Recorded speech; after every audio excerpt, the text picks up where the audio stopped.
Actually, my question is, I saw your housing project a while ago, very modern one, like Singapore. How many occupancy can they accommodate?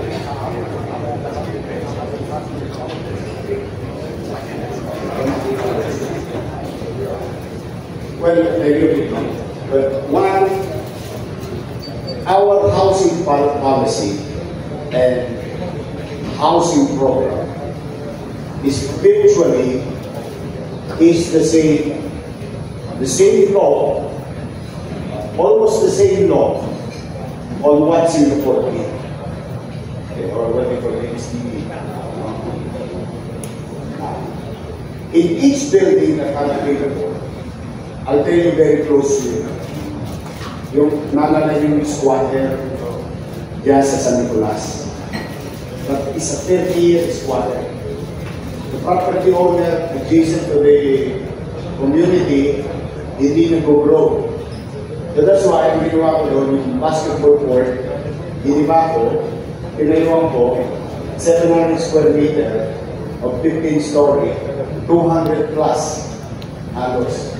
You know how big the unit?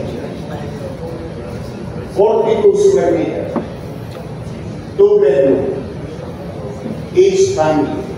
An average of 200 to 300 families, each building. Now, pinatagdag ko lang, and to all of you, especially kayo, taxpayer. In Singapore, the beneficiary puts equity. Kumbaga nagpapayat sila. They can afford it because they have jobs. The government is so great that the economic situation of Singapore as a country is doing very well. And they have a limited population. Kaya maganda yung income bracket ng bawat pamilya sa Singapore. So they can afford it. But in our case, nobody can pay. Katulad ko, squatter ako. Kaya ko ba magbayad ng 10,000? Malamang hindi. So the squatting issue will never be resolved.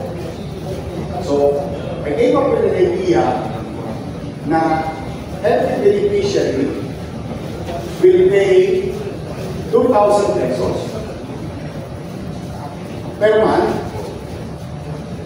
but without ownership. And I'll tell you partner, and you judge me kung okay ba yung ginawa natin. The logic of asking our poor families in the community of 2,000 pesos, kasi ang gusto kong matutunan nila sa silo is magkaroon ka ng obligasyon. Di ba, mahirap tayo, di ba? Pero kailangan mailagay sa isipan natin na tayo ay may obligasyon sa ating sarili at sa ating pamilya. So, they all pay 2,000 pesos, whether you're in San Sebastian, Binong Dominion 1, Binong Dominion 2, Pasay Community, and so on and so forth. Now, while it is true na walang ownership, no? I don't want them to own it. Like literally in technical aspect of it, owning it.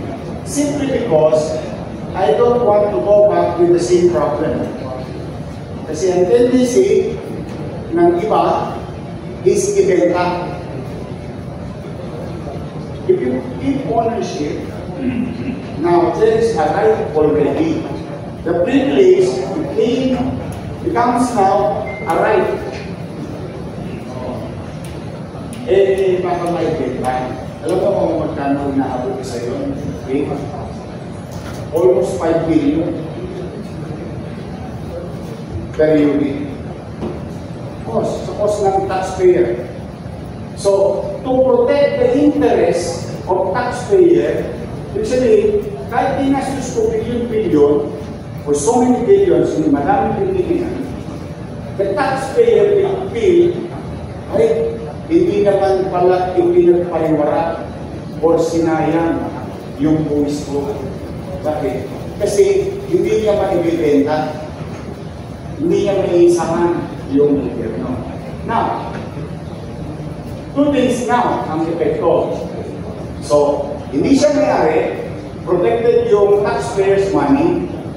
Ano ngayon ang epekto sa buhay niya? Una, tumanas yung kalidad ng pamumuhay niya. Now, umunlad na siya. Umangat na ang buhay niya. Kasi we have better schools, we have better hospitals, now we have growth, o meron tayong kabahay. No?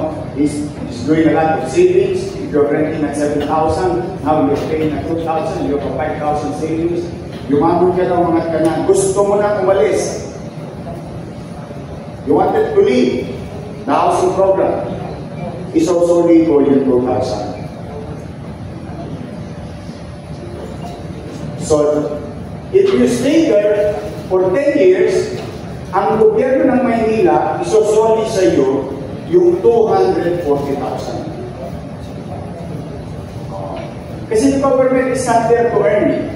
The government is there to stimulate the economy. The government is there to spend and address social perennial problems. Now we are addressing housing. So, ibibigay, ibabalik sa beneficiaryo yung kanyang mga hinulog minus interest. The interest goes to the government because the income, the temporary income of the city will grow with the housing program, and we will invest it into secured, at least low, average, income-generating investment, like ROPs. So now the government, who spend for housing, creates an income, now the owner has guarantee of money, and the government will have a new source of side income through investment. Because the interest goes to the government. Now, anong garantiya sa beneficiaryo? Hindi niya may bibenta, wala siya may-ari, pero hindi siya pwedeng maalisin. Hindi siya pwedeng maalisin. Namatay na yung beneficiary, yung tatay, the family code, nakalagay doon. I personally created that law. I drafted that law. Personal, because I used to be a legislator. So I drafted that. The family code will apply its natural course. Ibig sabihin, yung anak, magmamana. Tuloy pa rin sila nakatira. Hindi sila na yung squatter. O, ngayon, ito bottom line. Yayaman ng Manila. Why? Again, I go back to basic. Who owns the land? City government. Who owns the property? City government. Who will land? City government. Then, we confronted with social-criminal problem, which is what we do. And who would thought that we can do it? Pag-ikot ninyo ha, San Sebastian Residence, San Lazaro. Alam niyo ba yung mga condo natin ngayon? Yung bagong gawa natin? Dalawa yun, may swimming pool na. Yes. Because when I saw Lee Kuan Yew, I mean, when I saw what Lee Kuan Yew did, no? Alam mo yung epekto sa buhay ng pamilya? Pero, ang peace and order, o maayos, pamumuhay maayos, plus, yumaman ang Maynila. Ano? Yorme, saan mo binuha yung pera? Itinangutan ko. Ha? Dapat mo kapag ng utang. Para rin malaman nyo, because this is not money, this is about money, this is about your taxpayers money. In 2020, the Supreme Court decided with finality, or most famously, and you can Google it later, what you call the Mandanas ruling. Under the Mandanas ruling, the local government unit like City of Manila will have an extra income from the national government. But the problem with Mandanas ruling, it was that I think, ano na lang yun, nag-meet na lang halfway. Hindi siya pwedeng implement agad. Sabi niya, implement siya sa 2022. Then I asked BBM, how much is our future income because of the Mandanas ruling? They, sabi nung certified, 800 million pesos. It turned out to be 1.2 billion on top of our regular 4.7 billion year share. So we have a windfall of 1.2 billion. Now, I think kayo, mag-agree naman kayo dito. Puro naman kayo negosyante. A peso spent today is better to be spent today than the same peso that I'm going to spend tomorrow, because it will never be the same 1 peso in terms of buying power. So I went to the bank, government bank. Sabi ko sa kanila, the future income kami. I want to compete with the cost of inflation. Sabi ko sa kanila po, DBP, Land Bank, the declaration of inflation rate today is 4.3. Sabi ko, baka naman po pwede, gusto niyo. Alam niyo yung sa negosyo pa rin discount? Your future income, guaranteed by law, in advance ko ngayon. And I went to government banks. And this is now Land Bank of the Philippines and Development Bank of the Philippines.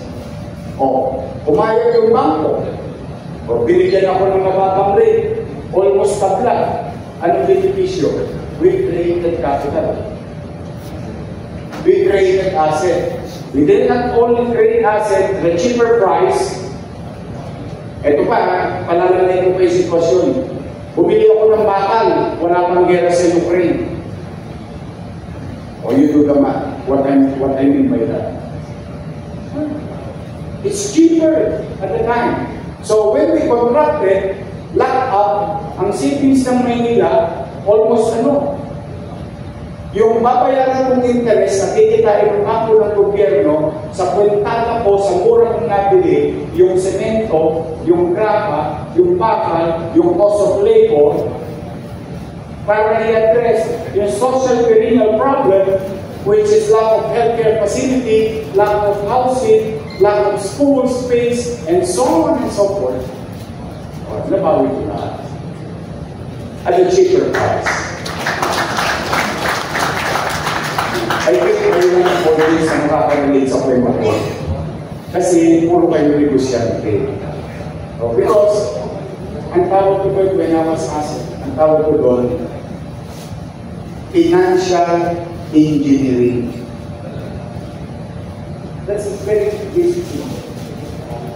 Kaya kung halimbawa, inintay ko 10 years, 12 billion, at 4%, let's say, para mas madaliman, nakamira pa ako sa 12 10 billion at 4%, I will continue to receive 10 billion 10 years from now in totality year on year.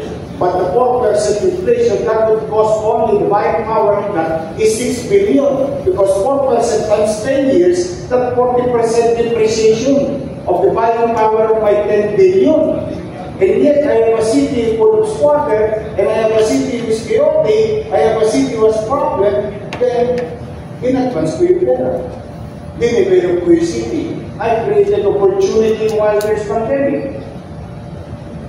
Construction industry is booming in the city of Manila. Did you know that? Ito on record lagi ko sinasabi nung panahon ng pandemya, sabi ko, baka yung mga nagre-negosyo ng mga bisagra, ako, kandado, doorknob, kahoy, what?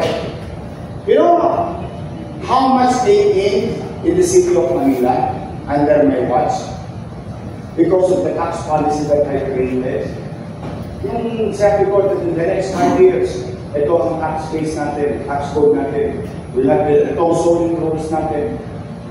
Manila is receiving 20-30 billion worth of business before I became mayor. That is average. And it is on record. That's why all the awards were given to us. On our first year, 123 billion pesos. That is almost 400 times percent growth.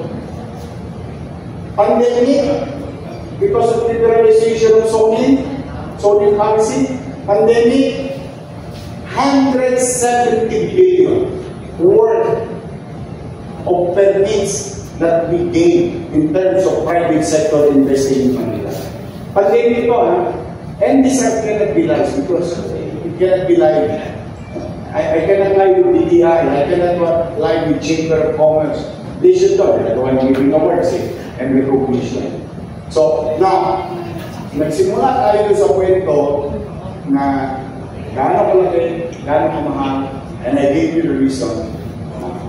Yun po kung bakit tayo, itong mga kalaban ko, ang sabi, si Yorme, maraming iniwang utang.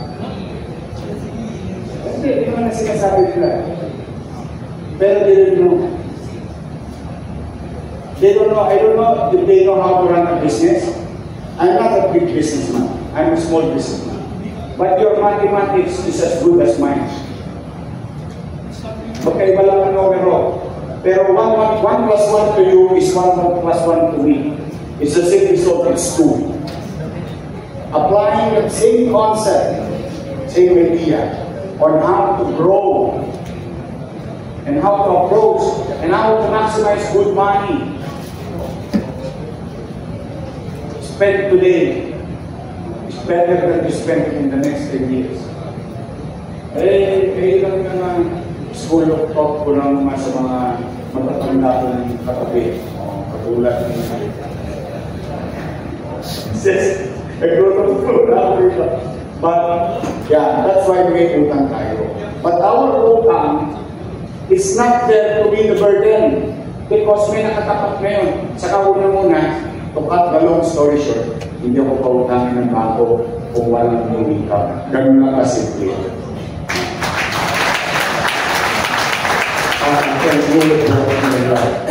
Our next question will be from the external committee, Tony Peter Ko.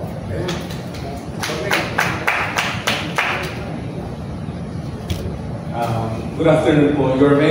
Hi, good afternoon. Yorme, you're a man of vision, and you are also a builder. In your last term as mayor of the city of Manila, you have built so much. We have seen that. Condominiums, rehabilitation of gardens, underpass, etc. Now, Mr. Mayor, in your next term as mayor, I will omit the words "if you win," because that's given already. In your next term, Mr. Mayor, what are some of these developments we Manileños can look forward to? I'm a believer of MBN. One, because of practical experience. MBN stands for minimum basic needs.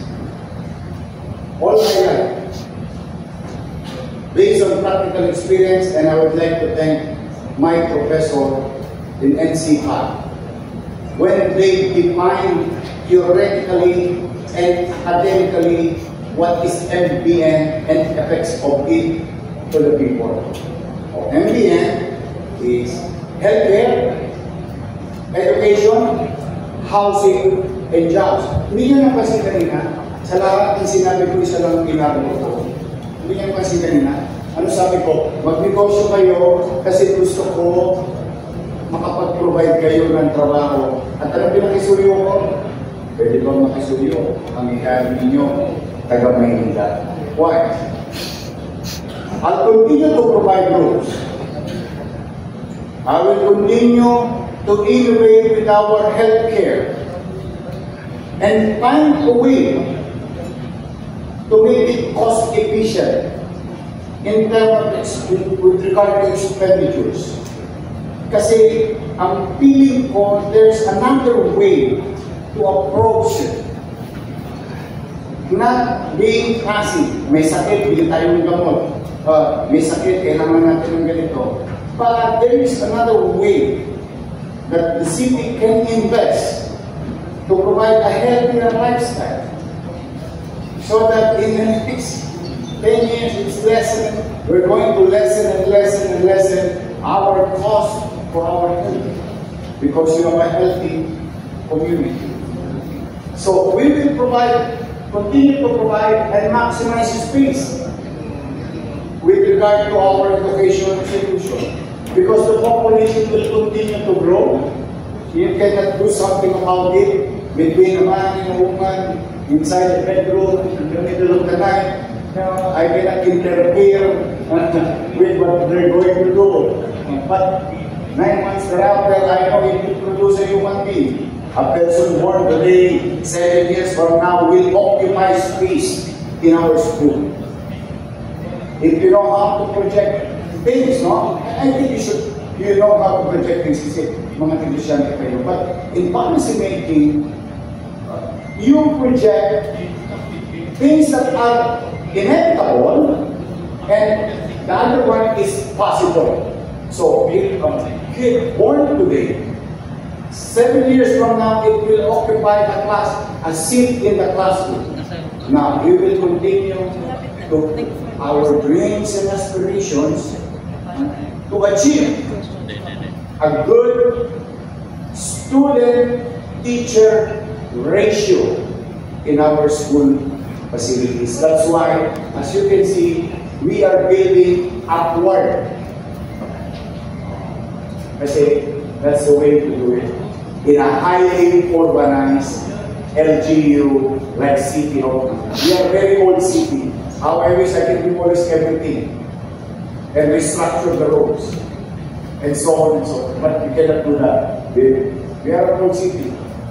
In fact, kung natayo kayo sa Binontongan, tinitiis na lang natin yung liit ng escalator. Because that's the way we are. Pero, that's why I always wanted to gusto kong tingnan yung peace and water situation, certainty of rules, and so on and so on. So, that is my answer. We will continue to build and keep our city clean, certainty with our rules in doing business in the city of Manila. And you have a city that you can approach, which is the way you did it before. Any John Wilson Mary can go to my office. Wala na kayong dadaanan. Alam ko, meron kayong mga dinadaanan minsan, pero because you don't have choice, because you don't have access to your area. And I think, I've been seeing familiar faces here. Marami na nakadiretso sa akin. So we continue to do that. We continue to be certain with our rules. We will continue to clean the city to make it sa Tagalog maliwalas. Sa makabang ng mundo, they call it livable space. More open green space. The next challenge to us is traffic. And I think, I hope somebody from the audience will have a better idea. But we'll not struggle. We'll put discipline in the streets. But I think ours, as we speak, is being made. But roads are not. So simple science, matter, occupied space, lesser space.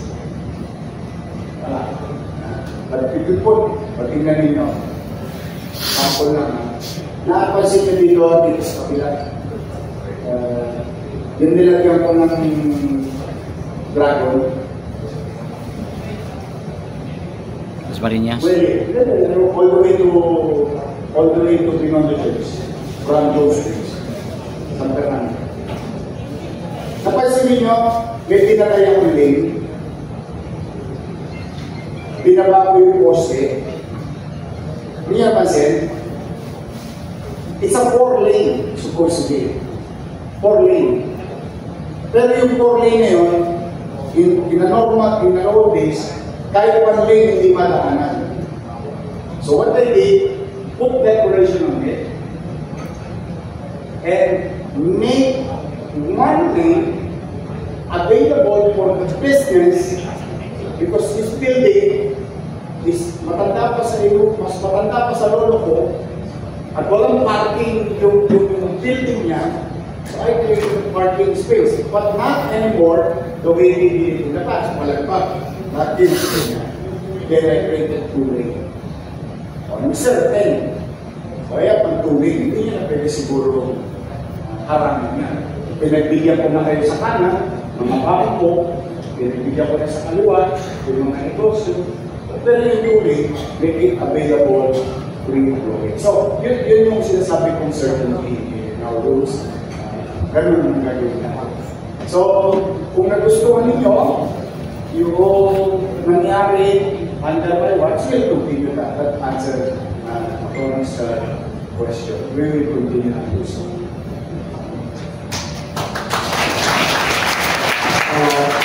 Thank you, former Mayor Isko Moreno, and to be our next mayor.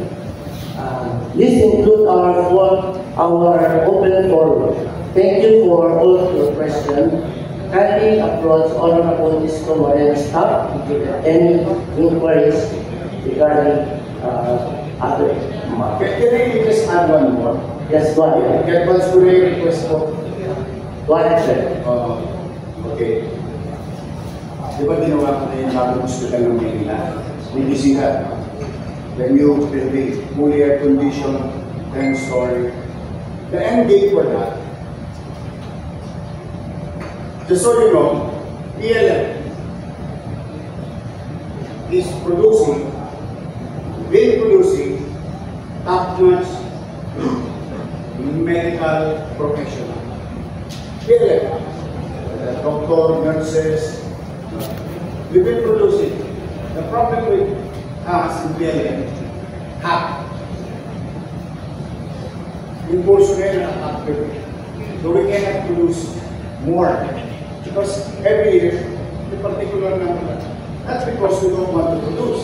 But there is no space in Intramuros. Naiwanan ko lang. Actually, nagawa ko na yung batas. Hindi ko lang alam kung hindi implement. The old building of Hospital ng Maynila will be converted into Pamantasan ng Lungsod ng Maynila College of Medicine. Ito yung nabon. Ito yung nabon.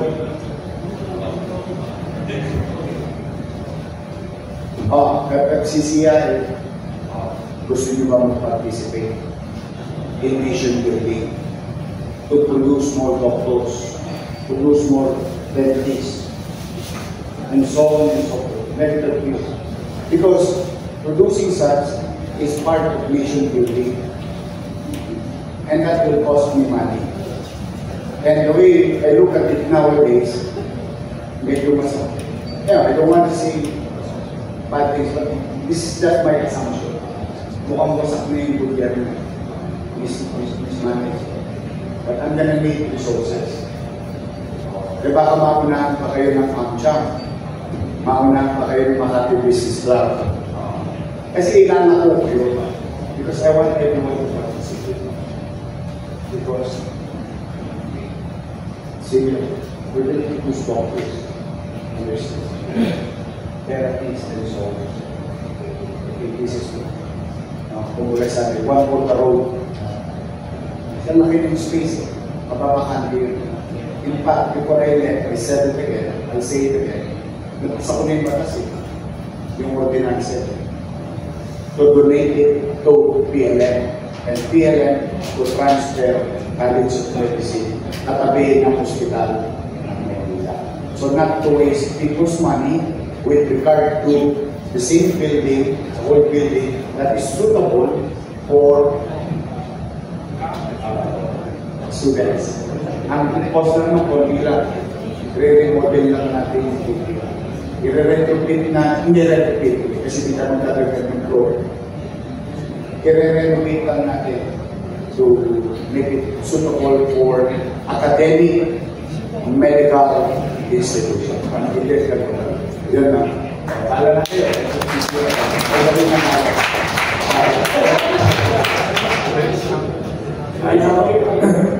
Now we would like to call... Biglang may problema tayo dito. Pag-isipan natin. Yeah, I believe in education and I believe also in creating environments. Ang problema ko ngayon, we're celebrating our 50th anniversary of the Philippine-China diplomatic establishment of diplomatic relations between Philippines and China. And where I mentioned to you a while ago, we're about to rally so many businessmen, tycoons, together in Malacanang to generate some money to help not just to beautify Chinatown and enhance our position here, but to develop some positive news for Philippine and China relations to become better. As of now, may problema tayo, di ba? So yun ang gagawin natin. And wala po sa amin yung education na sinasabi niyo, wala, hindi. Pero I can siguro at this time propose that we include that as a part of our agenda, is helping Manila. So yan, i-include natin yan. Thank you. But having said that, marami pa tayong gagawin sa Manila. So, I mentioned a while ago the beautification of the two streets. May pinag-uusapan may senior, may gagawin daw kayo. Sabi ko sa problema na yung after gawin. Sabi ko sa kanya, kung sagot na ng Manila, yung maintenance. Wala na, finish na. Magaling gagawin ninyo, bilis niyo nearby this building. Okay. So, problema maintenance. Nagkwento lang. Yes, salamat po. That's very important agenda. The other thing is, we want to beautify, hopefully, Chinatown. Yung OP daw, isasara natin, weekends, kung pwede, para makita. Dali lang yun, If the community likes it, we'll support it. To make it on a Sunday, sarado. Parang Changi on a Sunday. Yes. Those are ideas being Maganda to, floated. Hindi man final. Depende kay whether it will work or not for the government.